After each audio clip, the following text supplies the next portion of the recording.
kita jumpa lagi di OTM Channel. Halo para pelajar yang hebat, apa kabar kalian semua?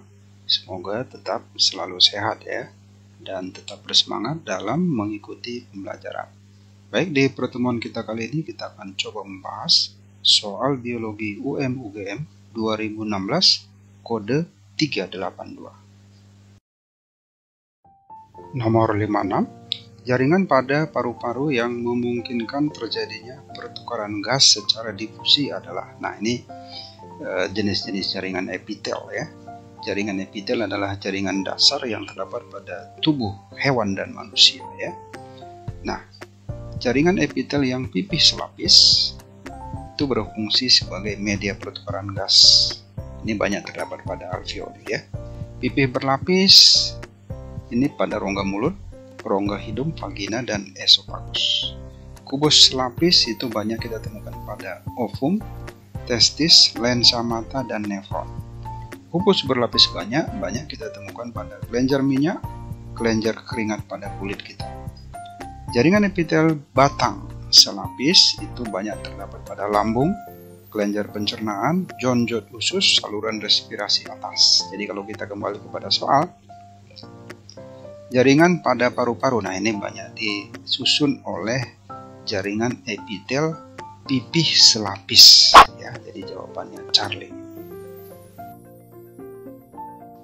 Lokasi terbaik untuk mempelajari respon organisme terhadap perubahan faktor abiotik dan hidup bersama adalah, nah ini kalau kita lihat ekosistem pada air laut, itu kita bisa lihat di sini, terutama pada zona pasang surut ya. Nah, ini adalah merupakan ekologi intertidal, yaitu ekologi di mana sering dilakukan studi tentang ekosistem di zona pasang surut, yaitu organisme hidup di antara garis batas surut terendah dan batas pasang tertinggi.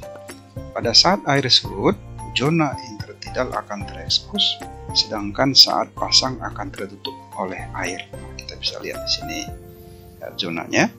Nah, sementara kalau kita lihat ekosistem yang stabil, itu adalah ekosistem yang komponen biotik meliputi produsen, konsumen, detritivor, dan dekomposer, serta komponen abiotiknya berada dalam jumlah yang seimbang, sehingga interaksi antar komponen dapat berjalan dengan baik ya. Contohnya misalnya seperti pada padang rumput, hutan basah, sungai, kolam, laut, danau eutrofik, dan lain-lain. Jadi kalau kita kembali kepada soal, lokasi yang terbaik untuk mempelajari respon organisme terhadap perubahan faktor abiotik yang hidup bersama, nah itu adalah pada zona intertidal ya. Jadi jawabannya bola.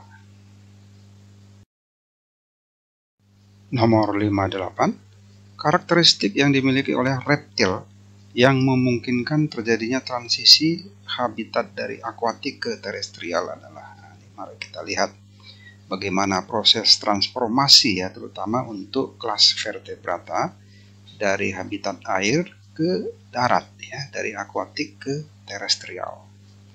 Evolusi pada vertebrata yaitu meliputi hewan-hewan vertebrata ya, yaitu param untuk mengingatnya, Pisces, amfibi, reptil, aves, dan mamalia. Nah, menurut cerita evolusi, kelima hewan vertebrata ini dulunya habitatnya ada di air ya. Jadi Pisces, amfibi, reptil, aves, mamalia itu semua dulu hidup di air. Lalu kemudian terjadi evolusi. Pisces tetap tinggal di air, dia adalah makhluk akuatik sejati ya. Kemudian amfibi ya, amfibi ini kemudian berevolusi, mulai mencoba hidup di darat. Jadi amfibi adalah vertebrata pertama yang mencoba hidup di darat. Kalau Pisces tadi morfologi tubuhnya tertutup oleh sisik yang berlendir, amfibi ini sudah tidak ada sisik tetapi kulitnya masih lembab ya, kulitnya masih lembab, dan ruangan jantungnya sudah lebih maju, ada 3, Pisces hanya 2. Kemudian reptil adalah vertebrata pertama yang berhasil hidup di darat. Dia masih memiliki ciri Pisces, yaitu dia memiliki sisik yang keras dan kering. karena dia sudah mulai hidup di darat. Sementara Pisces tadi sisinya masih berlendir. Aves ini adalah vertebrata pada evolusi berikutnya. Aves masih memiliki ciri-ciri yang dimiliki oleh ikan, yaitu pada kakinya masih terdapat sisik. Itu adalah bukti bahwa Aves dulu pernah hidup di air dan dia masih memiliki sisik pada kakinya. Mamalia juga dulu pernah hidup di air. Bukti evolusi adalah adanya plika semilunaris pada sudut mata mamalia, termasuk manusia ya. Jadi kalau kita lihat di sudut mata kita itu ada sisa-sisa dari membran nictitans. Membran nictitans adalah selaput pelindung mata untuk makhluk hidup yang tinggal di air ya. Fungsinya untuk melindungi mata dari gesekan air. Ini masih ada sisanya pada mata mamalia. Kita sebut namanya plika semilunaris.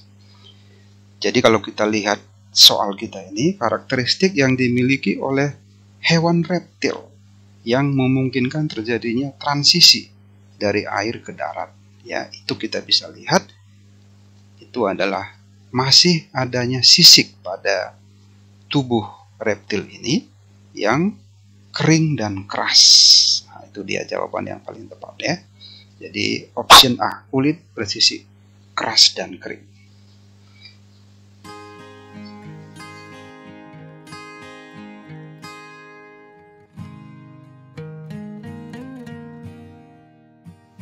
Organ tubuh yang berkembang dari lapisan ektoderm adalah, nah ini konsep teorinya ada di fase embrionik, yaitu zymoblaga ya. Zymoblaga ini adalah singkatan dari zigot, morula, blastula, dan gastrula. Jadi kalau kita lihat di perkembangan fase embrio ini, terutama di fase gastrula, ini akan salah satunya ditandai adanya terbentuknya 3 lapisan embrionik atau sering kita sebut namanya triploblastic embryonik. Yang paling luar itu namanya ektoderm. Kemudian yang di tengah namanya mesoderm, lalu yang paling dalam kita sebut endoderm. Ektoderm akan berdiferensiasi lebih lanjut lagi membentuk kis, yaitu kulit, indera, dan saraf. Kemudian mesoderm akan membentuk sistem gerak, sistem reproduksi, sistem ekskresi, dan sistem transportasi. Dan di lapisan dalam akan bertanggung jawab untuk pembentukan sistem saluran pencernaan dan saluran pernapasan. Ya, jadi kalau kita kembali ke soal kita, yang bertanggung jawab dari ektoderm ini, dia akan membentuk kis ya, yaitu kulit, indera, dan saraf. Ya, jadi kalau kita lihat jawabannya itu yang paling tepat adalah Charlie.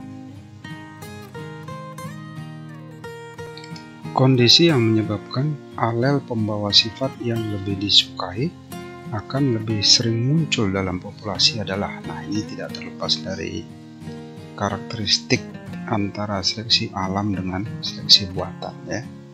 Biasanya kalau seleksi buatan itu yang diinginkan oleh manusia, tentu alel yang diinginkan itu akan dipilih atau diseleksi secara sengaja. Nah, kalau karakteristik seleksi alam, prosesnya terjadi secara spontan sesuai gejala alam. Skalanya besar dan tak terbatas, dan tidak dapat dikendalikan oleh manusia. Sifat yang muncul relatif bisa menguntungkan manusia, atau bisa juga merugikan manusia. Contoh prosesnya misalnya perkawinan acak dan mutasi yang terjadi secara alami. Karakteristik dari seleksi buatan sengaja dilakukan oleh manusia untuk kepentingan manusia itu sendiri. Skalanya kecil dan terbatas, dapat dikendalikan oleh manusia.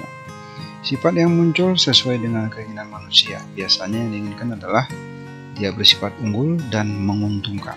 Contoh prosesnya misalnya perkawinan tidak acak atau sengaja diseleksi oleh manusia, dan juga mutasi buatan. Jadi kalau kita kembali kepada soal, kondisi yang menyebabkan alel pembawa sifat lebih disukai akan sering muncul dalam populasi adalah, nah ini berarti jawaban yang paling tepat adalah perkawinan tak acak atau sengaja diseleksi oleh manusia. Pasangan berikut yang menunjukkan lokasi berlangsungnya reaksi glikolisis pada sel eukariot dan proses yang menghasilkan dua molekul ATP adalah, mari kita lihat. Tahapan respirasi aerob yang terjadi di dalam sel itu ada 4 ya. Glikolisis, dekarboksilasi oksidatif, siklus Krebs, dan rantai transfer elektron. Nah, selama proses respirasi aerob ini, ada beberapa proses yang menghasilkan ATP, seperti glikolisis, siklus Krebs, dan rantai transfer elektron. Nah, tipe ATP yang dihasilkan itu kita bisa kelompokkan menjadi, ada namanya fosforilasi tingkat substrat yang dihasilkan di glikolisis, siklus Krebs. Kemudian fosforilasi oksidatif itu terjadi di rantai transfer elektron dan menghasilkan 34 ATP. Glikolisis sendiri terjadi di sitosol.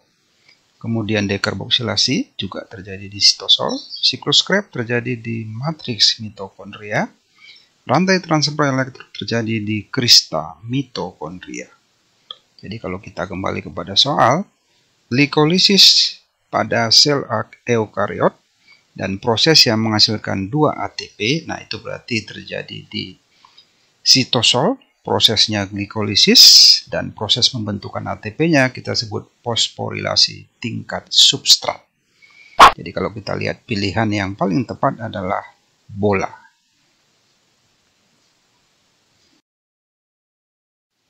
Teknik hibridoma dapat digunakan untuk pembentukan spesies baru dan pemetaan kromosom. Nah, mari kita lihat konsep dari teknologi hibridoma. Ini salah satu produk dari teknologi bioteknologi modern ya. Teknologi hibridoma itu adalah proses penggabungan 2 sel yang berasal dari 2 organisme yang berbeda jenis. Nah, proses yang sudah dilakukan itu adalah proses penggabungan atau fusi sel B limfosit dengan sel kanker atau myeloma yang menghasilkan interferon. Interferon adalah salah satu antibodi monoklonal. Antibodi monoklonal yang dihasilkan bersifat sangat spesifik terhadap antigen. Dalam hal ini, dia dengan cepat bisa mengenali sel kanker yang disebabkan oleh myeloma. Juga berfungsi untuk detektor Hashigi, pengikat racun tetanus. Kemudian kalau kita lihat lagi teknologi hibridoma, itu dapat digunakan untuk pembentukan spesies baru, misalnya penggabungan tanaman yang memiliki genus yang sama, misalnya pometo ya, yaitu potato dan tomato, di mana di atas nanti dia berbuah tomat dan di bawah dia berbuah kentang. Dan ini juga bisa kita pakai untuk melakukan pemetaan kromosom ya, meskipun nanti dasar pemetaan kromosom itu adalah adanya pautan gen dan pindah silang. Jadi kalau kita kembali kepada soal, teknik hibridoma dapat digunakan untuk pembentukan spesies baru dan pemetaan kromosom. Ini benar. Sebab teknik hibridoma merupakan penggabungan 2 sel dari 2 organisme yang berbeda. Ini juga benar. Jadi jawabannya adalah alpha.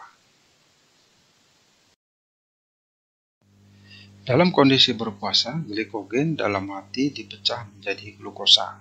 Tetapi glikogen dalam otot tidak. Nah, mari kita lihat perubahan metabolisme tubuh saat berpuasa. Perubahan yang terjadi di dalam tubuh saat berpuasa akan berbeda-beda untuk setiap orang, tergantung lamanya kita berpuasa. Secara teknis, tubuh baru memasuki fase puasa setelah 8 jam dari makan terakhir, yakni saat usus selesai menyerap zat gizi dari makanan. Glukosa dari makanan sahur akan diubah menjadi glikogen dan disimpan dalam organ hati. Begitu glukosa darah habis, hati kembali mengubah glikogen menjadi glukosa. Proses metabolisme glukosa akan memberikan energi yang dibutuhkan tubuh saat kita berpuasa. Jadi kalau kita kembali kepada soal, dalam kondisi berpuasa, glikogen dalam hati dipecah menjadi glukosa, betul ya. Tetapi glikogen dalam otot tidak, ini benar. Nah, sebab kebutuhan glukosa tubuh saat berpuasa itu tercukupi dari pemecahan glikogen dalam hati. Nah, gula otot atau glikogen otot itu baru akan dipakai oleh tubuh kita ketika kita melakukan latihan yang intensitas tinggi, atau gerakan eksplosif yang membutuhkan energi yang sangat banyak. Nah, jadi selama kita berpuasa, itu energi kita itu dipakai atau disuplai dari glikogen dari hati, ya, dari otot tidak. Jadi pernyataan betul, alasan juga betul, dan memiliki hubungan sebab akibat. Jawabannya apa? Mikroorganisme dapat dengan cepat mengantisipasi perubahan lingkungan hidup. Nah, mari kita lihat prinsip dalam seleksi alam, ya. Semakin kecil ukuran organisme, maka akan semakin cenderung bertahan hidup terhadap perubahan alam. Semakin kecil ukuran organisme, maka akan semakin mudah untuk beradaptasi. Hal ini selaras dengan prinsip hukum piramida makanan, ya. Jadi kalau kita lihat hewan-hewan seperti dinosaurus yang dulu, ya, ukurannya besar, itu sekarang sudah tidak ada lagi. Karena apa? Karena daya dukung lingkungan, daya dukung alam tidak sanggup untuk memenuhi kebutuhan hidup mereka.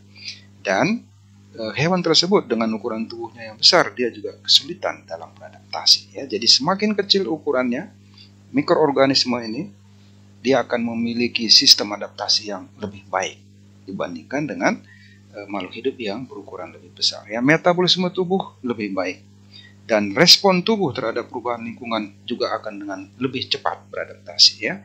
Dan ditambah lagi sistem enzimatis akan terkoordinasi dengan baik dalam merespon setiap perubahan lingkungan, ya. Jadi kalau kita lihat soal ini, mikroorganisme dapat dengan cepat mengantisipasi perubahan lingkungan, ini betul.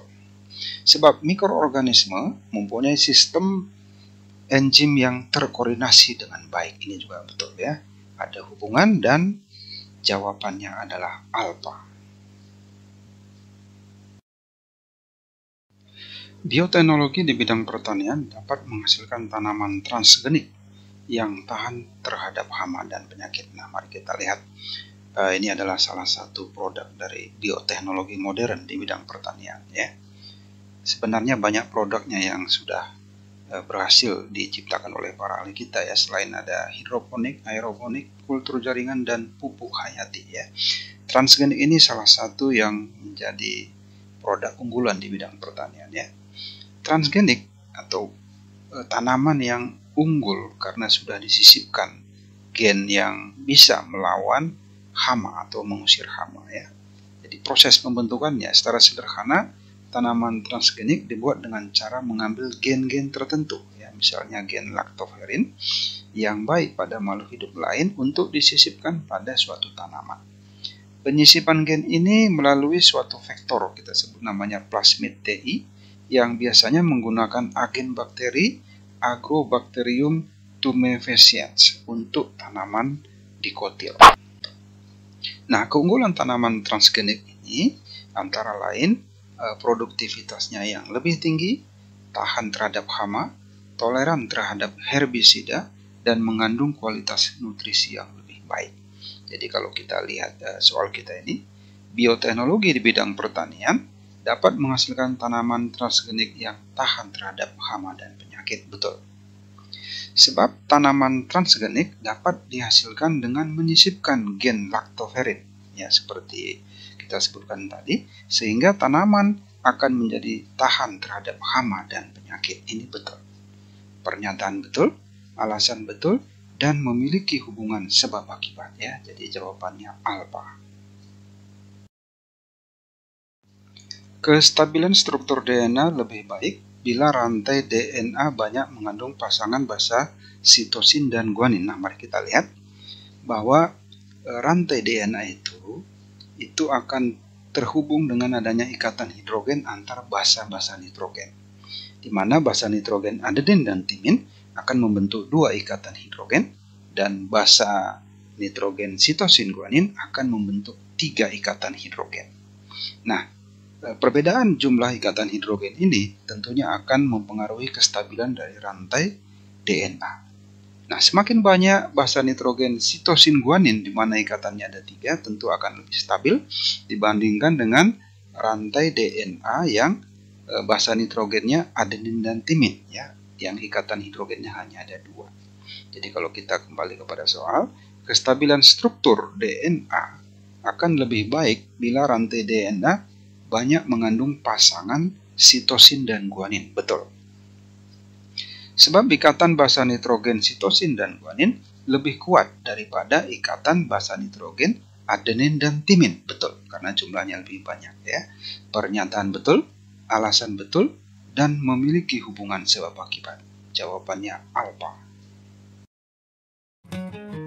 Perbandingan kerangka dan tengkorak antara hominid dengan manusia modern tidak mampu memperkuat bukti evolusi. Nah, mari kita lihat. Evolusi ini adalah salah satu cabang ilmu biologi yang sampai hari ini itu penuh dengan pro kontra ya. Dan bukti-buktinya juga banyak, tetapi banyak bukti yang susah kita terima secara akal sehat. Nah, mari kita lihat perbandingan kerangka dan tengkorak antara hominid dengan Homo sapiens, manusia modern ya. Hominid ini seperti sebangsa kera, gorila ya. Nah, ini kalau kita lihat cirinya hominid dengan Homo sapiens, hominid itu memiliki ciri-ciri volume otak antara 410 sampai 530 cc. Sementara Homo sapiens itu volume otaknya lebih besar ya, 1350 cc. Kemudian hominid memiliki rahang yang kuat, hidup di savana hutan kayu, makanannya berupa buah, biji, umbi, akar, dan sayuran lain. Bergerak cenderung dengan menggunakan tangan, ekor, dan kaki. Nah, sementara Homo sapiens itu tengkoraknya, tulang hidungnya menonjol, dahinya vertikal, rongga mata berbentuk kotak, dan rahangnya pendek, wajah vertikal, dagu menonjol, bergerak aktif dengan bipedal atau kedua kakinya. Kaki lebih panjang daripada tangan ya. Jadi kalau kita lihat dari kedua ciri dari hominid dan Homo sapiens ini, boleh kita lihat sini hampir tidak ada persamaan ya.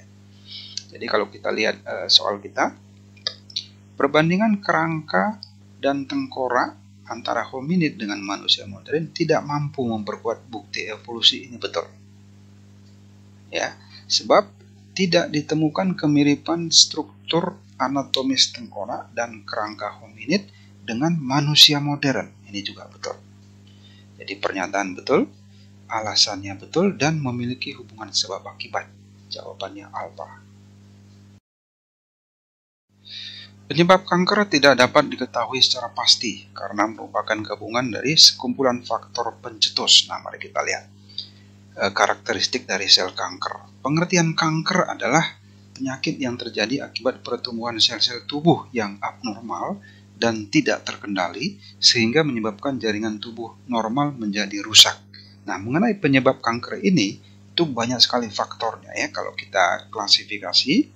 Yang pertama faktor internal sendiri ya, atau faktor genetis atau keturunan. Kemudian faktor eksternal ini cukup banyak, bisa karena adanya paparan radiasi, virus, atau bisa juga zat aditif pada makanan. Merokok juga bisa memicu kanker ya. Kurang olahraga, nah ini juga bisa memicu ya. Obesitas atau kegemukan, perubahan hormonal dan lain-lain. Nah, ditambah lagi ada interaksi antara faktor internal dan eksternal ini yang sangat kompleks dan terjadi dalam waktu yang lama, dan itu juga bisa memicu sel kanker.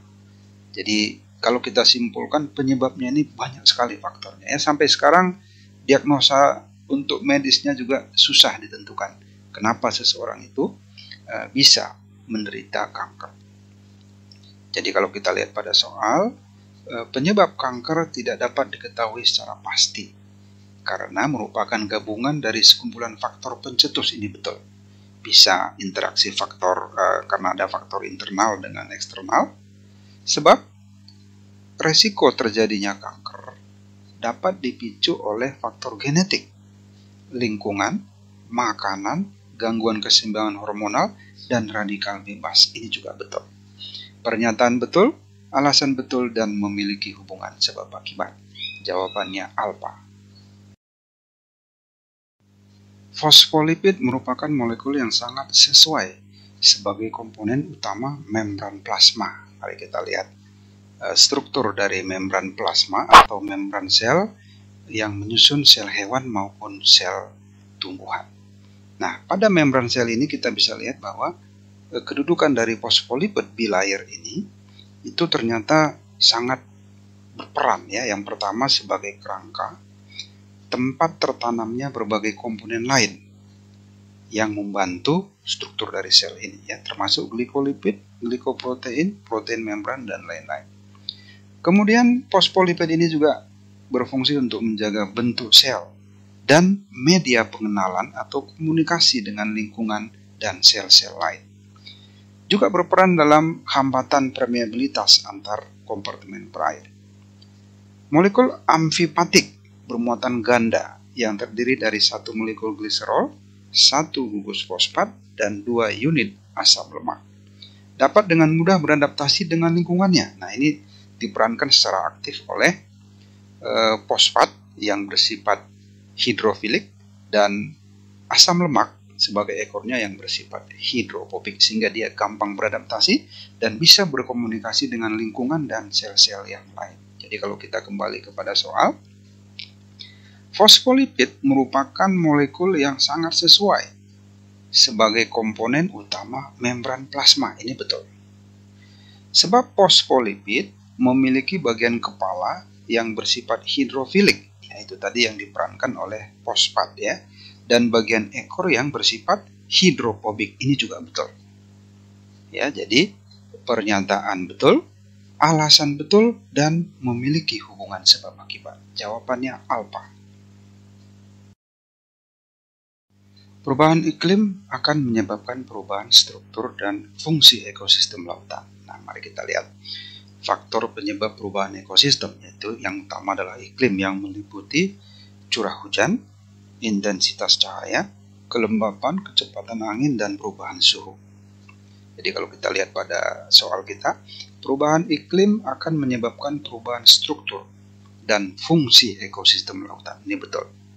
Sebab pada kedalaman yang berbeda, suhu berpengaruh terhadap ekosistem lautan. Nah, mari kita lihat zona ekosistem laut, di mana semakin dalam akan menyebabkan tekanan semakin besar dan suhu semakin dingin. Nah, adanya tekanan dan perbedaan suhu ini itu akan sangat berpengaruh terhadap ekosistem lautan. Alasan ini juga betul, ya, tetapi tidak menunjukkan hubungan sebab akibat, ya. Jadi jawabannya bola. Suatu tumbuhan memiliki bunga besar, mahkota berwarna cerah dan tidak berbau. Pernyataan yang benar mengenai penyerbukan bunga tumbuhan tersebut adalah, nah, mari kita lihat penyerbukan berdasarkan alat bantunya, ya. Penyerbukan adalah proses jatuhnya serbuk sari di atas kepala putik, bisa dibantu oleh burung, kita sebut ornitogami, bisa juga kriptogami oleh kelelawar, bisa juga oleh angin, anemogami, atau oleh air, hidrogami.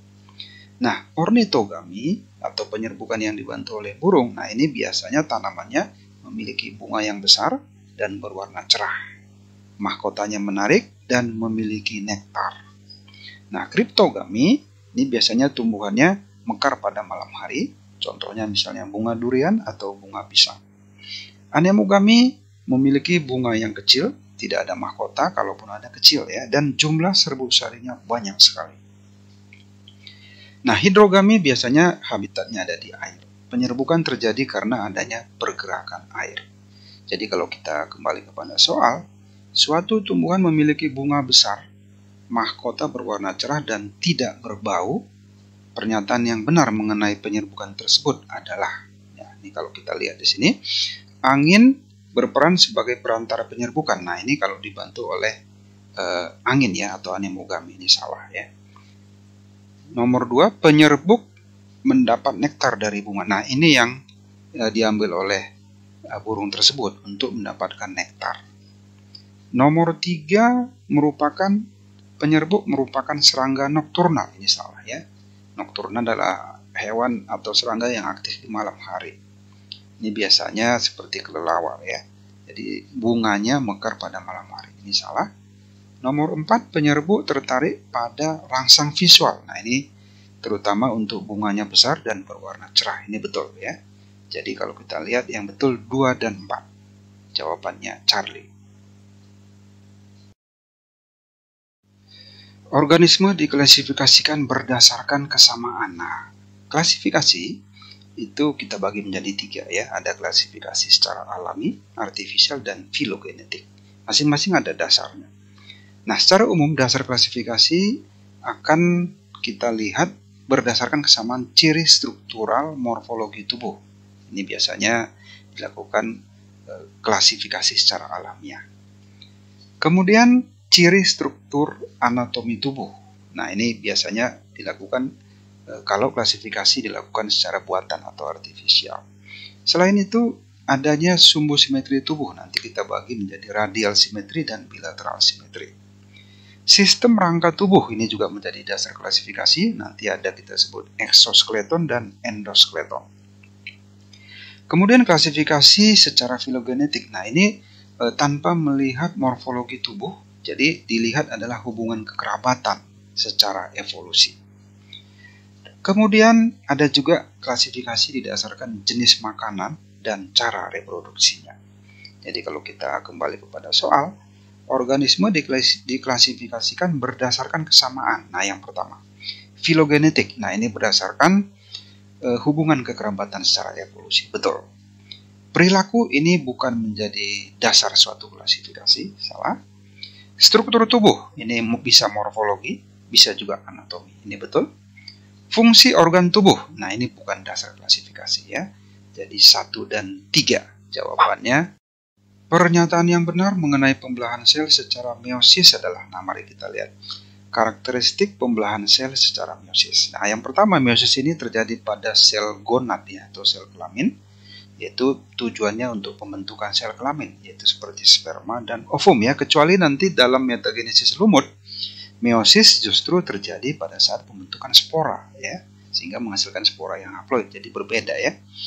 Nah, meiosis ini terdiri dari 2 siklus pembelahan sel yang berlangsung secara berurutan. Jadi nanti ada meiosis 1, ada meiosis 2. Antara meiosis 1 dengan meiosis 2 tidak ada interfase, tetapi ada interkinase, istirahat singkat.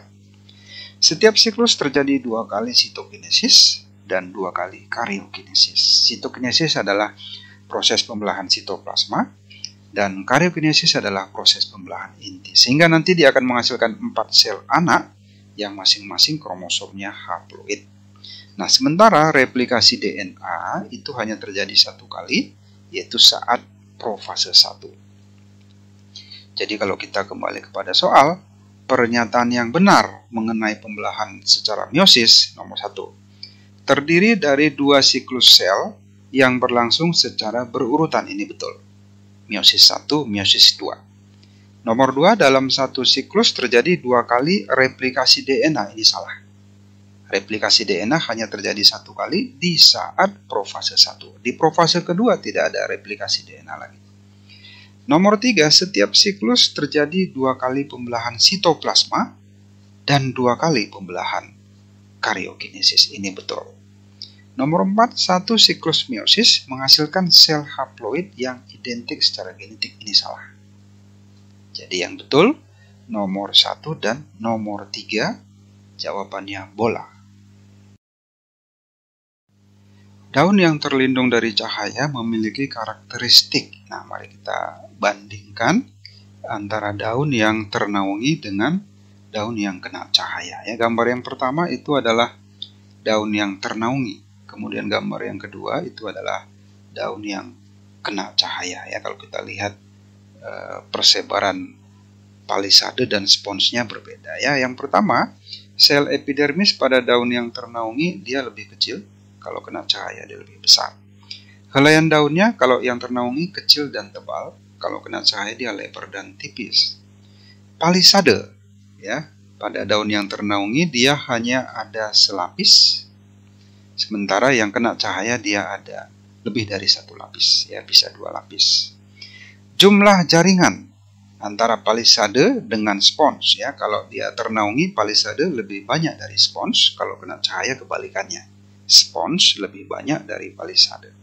Jadi kalau kita kembali kepada soal, daun yang terlindungi dari cahaya memiliki karakteristik nomor 1, helaian daun lebih tebal, ini betul. Nomor 2, palisade daun berlapis. Nah, ini salah ya, ini kalau dia kena cahaya ya. Nomor 3, ruang antar sel jaringan spons sedikit. Ini betul. Nomor 4, proporsi jaringan spons lebih banyak daripada jaringan palisade. Ini salah. Jadi yang betul nomor 1 dan nomor 3. Jawabannya bola. Pernyataan yang benar mengenai reproduksi Pteridophyta atau tumbuhan paku ya. Nah, untuk mengingat metagenesis paku kita ingat dengan kata ratacep ya. Ratacep itu adalah spora, tanya itu protalium, nanti dia berperan sebagai gametofit untuk menghasilkan sperma dan ovum. Lalu di sini nanti akan terjadi pembelahan secara mitosis. Sperma dan ovum akan membentuk zigot. Zigot berkembang jadi embrio dan embrio menjadi tumbuhan paku. Tumbuhan paku ini berperan sebagai sporofit atau penghasil spora ya. Jadi kalau kita lihat di soal kita ini, pernyataan yang benar mengenai reproduksi Pteridophyta adalah sporofit dewasa menghasilkan sporofil. Itu betul.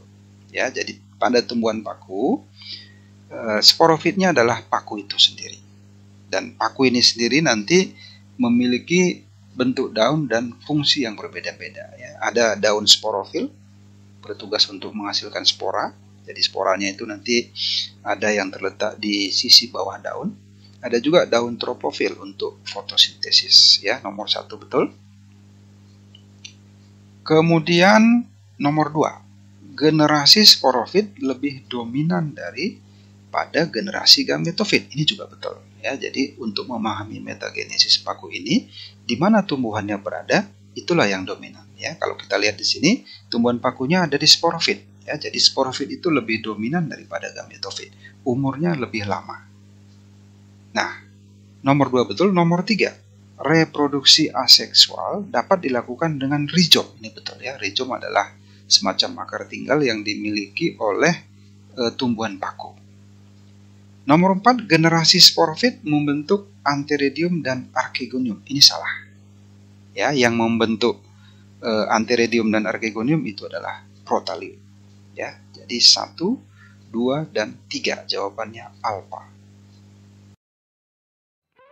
Oke, terima kasih para sahabat hebat sudah menonton video ini.